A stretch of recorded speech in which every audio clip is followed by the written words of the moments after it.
12 untitled chapter. आज आदित्य की बुआ और उसकी बेटी अनया घर आई थी। माही घर आती है और सीधा अपने रूम में चली जाती है। माही चेंज करके नीचे किचन में जाती है और पूछती है, काका आज खाने में क्या बनेगा। काका बोलते हैं, बहू आपने सुबह नाश्ता बनाया था, अब का खाना मैं बना रहा हूँ, आप आराम करो, ऑफिस से आए हो, थक गई होगी बिटिया। माही बोली, काका मुझे खाना बनाना अच्छा लगता है, मैं बना लूंगी, आप जाइए आराम कीजिए।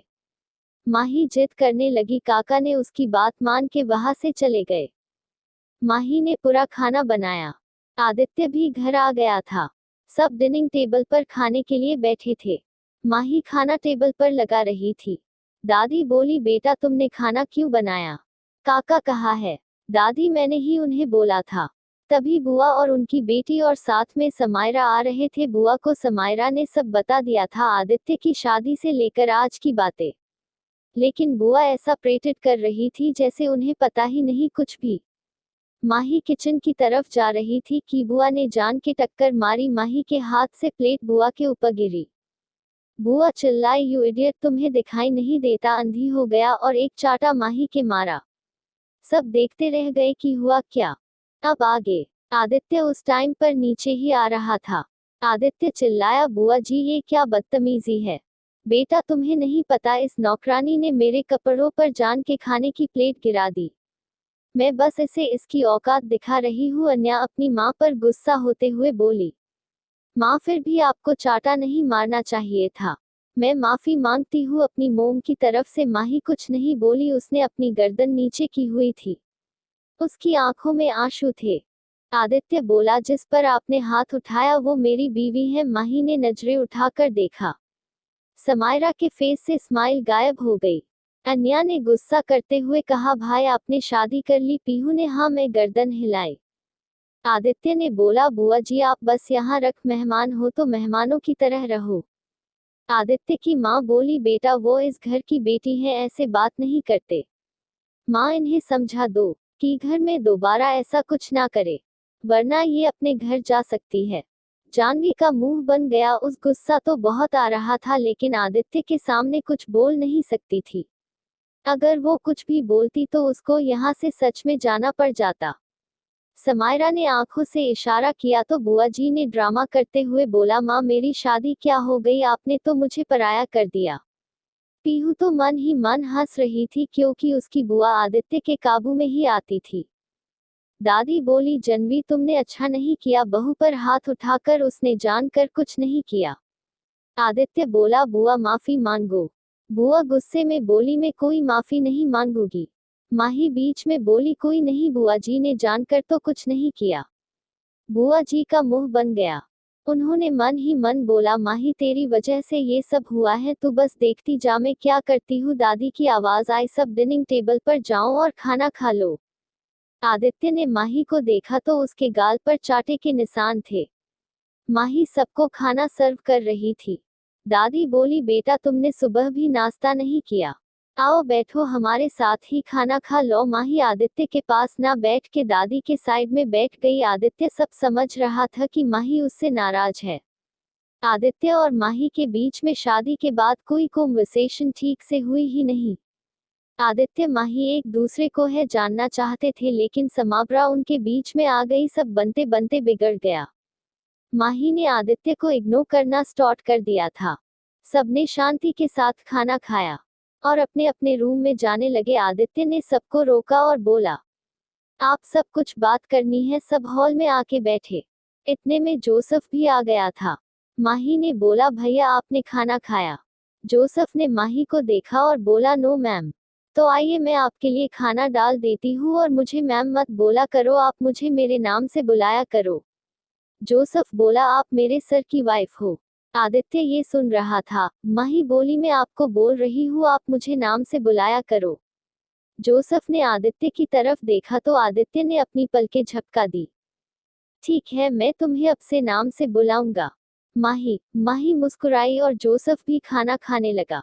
सब हॉल में बैठे आदित्य का वेट कर रहे थे। पीहू की नजर तो जोसेफ पर ही जा रही थी। जोसेफ भी खाना खा के हॉल में आया। 3 दिन बाद घर में पार्टी है। मेरी कंपनी को 15 ईयर कंप्लीट हो जाएंगे, तो पार्टी मैंने घर में ही रखी है। दादी ने आदित्य के सर पर हाथ रखा और आशीर्वाद दिया, मेरा बच्चा हमेशा ऐसे ही तरक्की करो। पीहू बोली, भाई मुझे शॉपिंग करनी है, आप कब फ्री हो? आदि बोला, तुम पैंथर को ले जाना। समायरा बोली, मुझे भी शॉपिंग करनी है। आदि बोला, आप सबको पैंथर और जोसेफ ले जाएगा, कल चले जाना। अन्या बोली, भाभी आप भी चलना।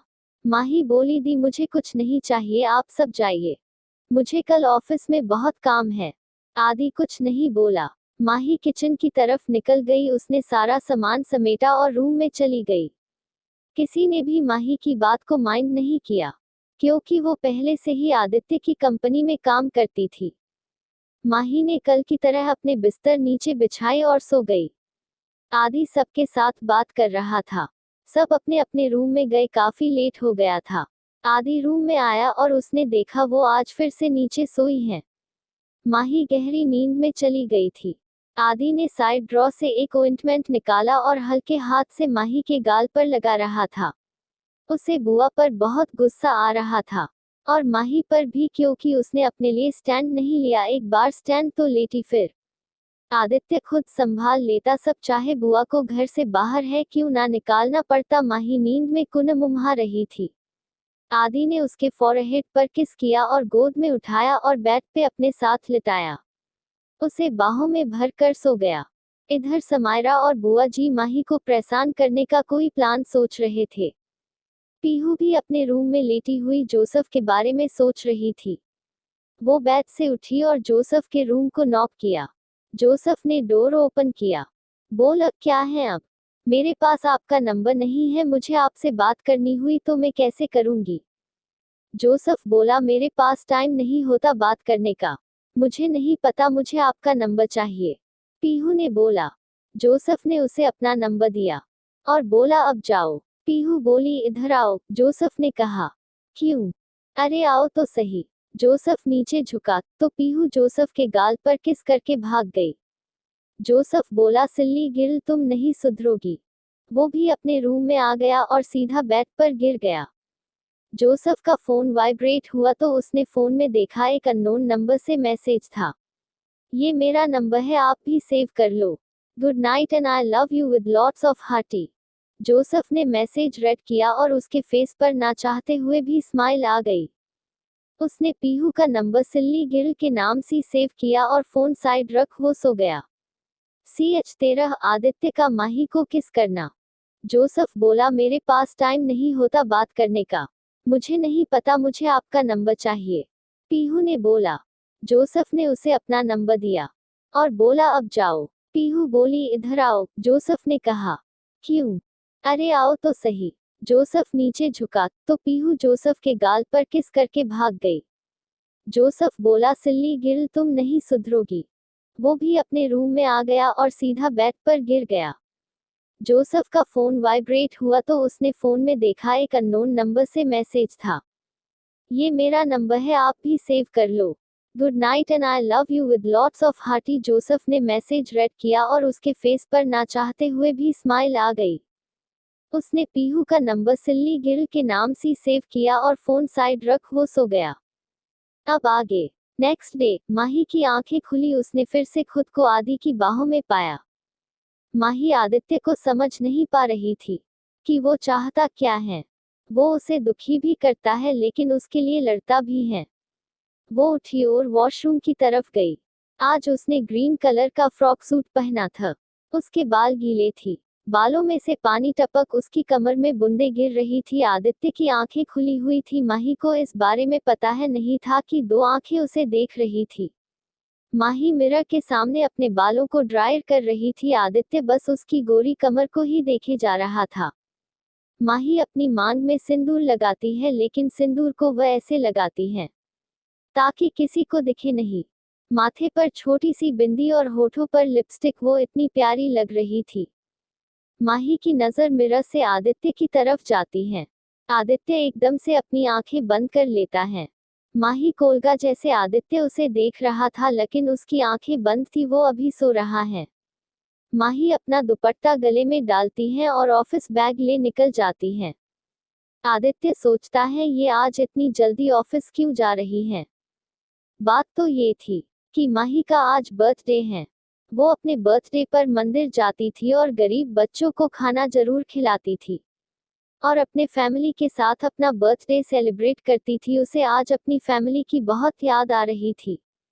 उसने बहुत बार अपनी फैमिली से बात करने की कोशिश की लेकिन किसी ने उसका फोन नहीं उठाया।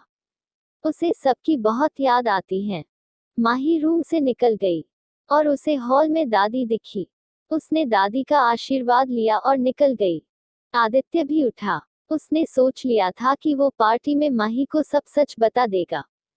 माही मंदिर पहुंची, शिवजी के दर्शन किए, प्रसाद बच्चों के साथ अपना बर्थडे सेलिब्रेट किया और ऑफिस के लिए निकल गई। आदित्य का घर। आज सब शांति प्यून करने जा रहे हैं। दादी और बुजुर्ग जी आमिद की माँ पैंथर की गाड़ी में बैठे और पीक और अन्या, समायरा, जोसेफ की गाड़ी में बैठे। वो सब शांति प्यून के लिए निकल गए। आमिद अभी तक घर ही था। आमिद ने ऑफिस के कैमरा को 10 बार चेक किया, नहीं दिखी। वो सोच में पड़ गया, ये इतनी जल्दी ऑफिस के लिए निकलने और इतनी लेट ऑफिस क्यों पहुंची है। आमिद ऑफिस के लिए निकलता है। ऑफिस जाते ही उसने माली को बुलाया। माही आदित्य के कैबिन में आए। जी सर, तुम सुबह इतनी जल्दी क्यों निकल गई घर से। सर मैं मंदिर गई थी। आदित्य बोला, तुम मुझे अकेले में सर क्यों बोलती हो। माही बोली, फिर क्या बोलूं, मैं क्या बोलूं आपको, मैं आपके ऑफिस में काम करती हूँ। सर नहीं बोलूंगी तो क्या बोलूं फिर। आदित्य ने जवाब दिया, मैं तुम्हारा हस्बैंड हूँ। माही मेरा नाम ले सकती हो। माही आदित्य को देखने लगी। मैं माही बोलने पर मुझे बीवी वाले स्टाइल नहीं दिया जो आपको मैं नाम से बुलाऊं। माही कुछ नहीं बोली, तुम आज सबके साथ शामिल पर क्यों नहीं गई। नहीं मुझे नहीं जाना था इसलिए नहीं गई। आदित्य बोला, चलो मैं तुम्हारे साथ चलता हूँ, तुम्हारे साथ। माही में ना मैं जवाब दिया और किचन से बाहर आ रही थी। इस सदन में मैनेजर आदित्य के कैबिन में आया।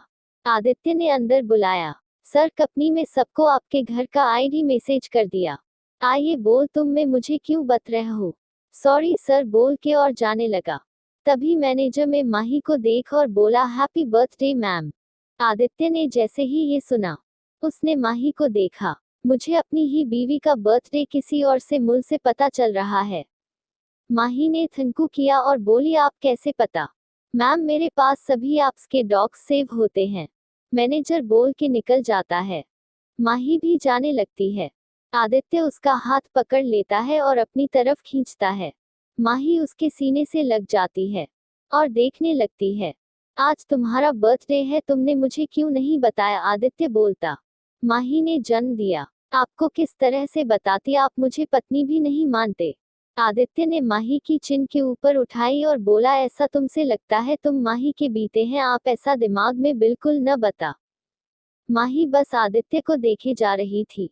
चली भी बाहर चलती है। उसने माही के चलने का इशारा किया और गाड़ी की तरफ चला गया। माही ने अपना बैग उठाया और वो भी चल गई। आदित्य पहले माही को मूवी डेट पर ले गया। आदित्य का खुद का मॉल था और वहां ही गया। माही आज आदित्य को कितना चेंज देख रही थी। उन्होंने वहां मुझे देखा और फिर साथ में लंच किया। माही ने बहुत बढ़िया फील हो रहा था। बाकी सब भी उसी मॉल में शामिल करने आ गया थी। इधर सब शायरी करने में बिजी हो गई तो कभी कुछ ट्राई करती कभी कुछ। जरा सा बेचार पे परेशान बार बार जोसेफ को बुलाती, देखो ये कैसी लग रही है, नहीं ये वाली, और ये देखो। बेचारा जोसेफ, उसका तो सिर चकराने लगा। सबकी शॉपिंग हो गई लेकिन इन मैडम को देखो, पूरा शोरूम सिर पर उठाया हुआ है। जोसेफ थक हार के एक ड्रेस लाया और बोला, लो इसे फाइनल करो। पीहू बहुत खुश हुई और ड्रेस ट्राई करने लगी। जब वो चेंज करके आई तो जोसेफ उसे देखते रह गया। पीहू ने पूछा, मैं कैसी लग रही हूँ। बहुत प्यारी। सच्ची। जोसेफ होश में आया और बोला, चलो अब। सबने शॉपिंग कर ली। समायरा ने 1 पीस लिया। अन्या ने एक सिंपल लेकिन एक प्यारी सी ड्रेस ली। सब शॉपिंग करके निकल गए। समायरा और बुआ जी ने पार्टी के लिए प्लान बना लिया था। आदित्य ने माही के लिए एक ड्रेस ली और उसे ट्राई करने के लिए बोला। माही भी ट्राई करने चली गई। माही जब ट्राई करके आए, माही को जीप नहीं लग रही थी। उसने आदित्य को देखा और बोली, सुनिए। आदि ने देखा और उसकी तरफ आया। मेरी जिप नहीं लग रही। आदि तो बस उसे देखे जा रहा था, ब्लैक ड्रेस और उसमें थाई कट जो उस ड्रेस को बहुत सुंदर दिखा रहा था। ऊपर से माही के गोरे बदन पर वो ड्रेस इतनी भा रही थी कि आदित्य का दिल भी उससे बगावत कर रहा था। आदित्य ने माही की जिप बंद की, उसके होठ खुद पर खुद माही के कंधों पर चले गए। आदित्य माही को चूमे जा रहा था और माही ने अपनी मुट्ठी बंद कर ली और अपनी आंखें भींच ली। आदित्य ने उसे अपनी तरफ घुमाया, उसकी चीन ऊपर की और अपने होठ उसके होठ पर रख दिए। आदित्य माही बहुत पैशनेटली किस कर रहा था। माही के हाथ भी आदित्य की शर्ट पर कस गए। आदित्य के 10 मिनट बाद जाकर माही को छोड़ा। माही को बहुत शर्म आ रही थी। माही की पहली किस आज हो गई, ये आदित्य की भी पहली ही किस थी। आदित्य खुद को कंट्रोल नहीं कर पाया। वो दोनों ही एक दूसरे से नजरें चुरा रहे थे। माही बोली, वो मैं आप जाइए, मैं चेंज करके आती हूँ। आदि भी वहां से चला गया। माही चेंजिंग रूम से आती है, आदित्य बिल पे करता है और दोनों वहां से निकल जाते हैं। आज के लिए बस इतना ही। आगे जाने के लिए हमारे चैनल को सब्सक्राइब करें।